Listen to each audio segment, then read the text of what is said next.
All right, so if you haven't already heard, that the CDC did announce that they are extending the eviction moratorium through June 30th of 2021. This is the third time that the deadline has been extended. It was set to expire in just a couple of days on March 31st. However, as we expected, President Biden did call for the CDC to extend that eviction ban. The CARES Act, which was the original ban on evictions of non-payment of rent, went into effect March 27th of last year. So we officially are at over 1 year of having that eviction ban for non-payment of rent. The terms of the CDC order states that the tenants must declare they have pursued all appropriate government assistance, met certain income and employment requirements, and are using their best efforts to make timely partial payments, among some other qualifications, which I will get into here in just a little bit. The announcement today expands this order to include people who are confirmed to have, who have been exposed to, or who might have been exposed to COVID-19 and take reasonable precautions not to spread the disease. People who are covered under this act, they must provide their landlord with a copy of a signed declaration form stating they meet the requirements of a covered person.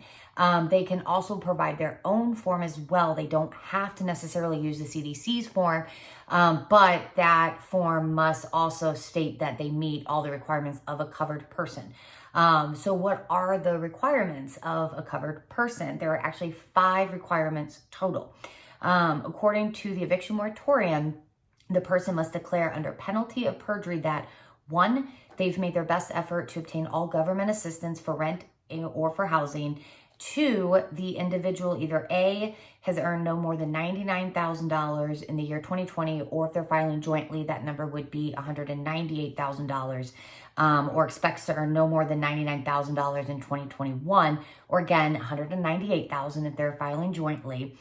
Or 2, they were not required to report any income in 2020 to the IRS, or 3, received a stimulus check. The third one on here, as far as what a covered person is, they are unable to pay the full rent or make a full housing payment due to substantial loss of housing income, loss of work compensation or wages, a layoff, or extraordinary out-of-pocket medical expenses. And the fourth one states that the individual is making their best effort to make timely partial payments that are as close to the full payment as their circumstances may permit. And the fifth one that qualifies a covered person is that they must state that eviction would likely render them homeless or force them to move into close quarters in a new congregate or shared living setting. According to the eviction moratorium, and this is a direct quote from that, the Census Household Pulse survey estimated that over 4 million adults who are not currently on rent perceive that they are at imminent risk of eviction. A wave of evictions on that scale would be unprecedented in modern times. And then the CDC eviction moratorium goes on to say that evicting such a mass amount of people at once would lead to an increased risk of COVID-19 spread, because those people who are evicted would be forced to live in close quarters in shared housing or other settings. The CDC has created that standardized declaration form that I was just telling you about, and you can download it from their website. But like I said, the tenants are not obligated to use that form. They can provide any written documentation and present that to the landlord, stating that they meet all the requirements of a covered person. Now, keep in mind that the tenants can still be evicted for violating other terms of the lease, such as property damage, criminal activity, certain terms like that would be in your specific lease. The eviction moratorium, it's not rent relief. Once this ban is lifted, at least the way that everything reads now, the renters will be obligated to pay that full amount of rent back or make payment plans with their landlord.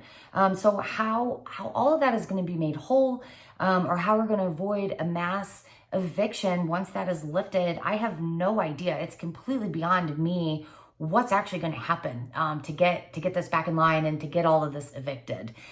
I do have to say the information provided in this video does not and is not intended to constitute legal advice. Instead, all information is for general informational purposes only. Consult your attorney for any and all legal advice.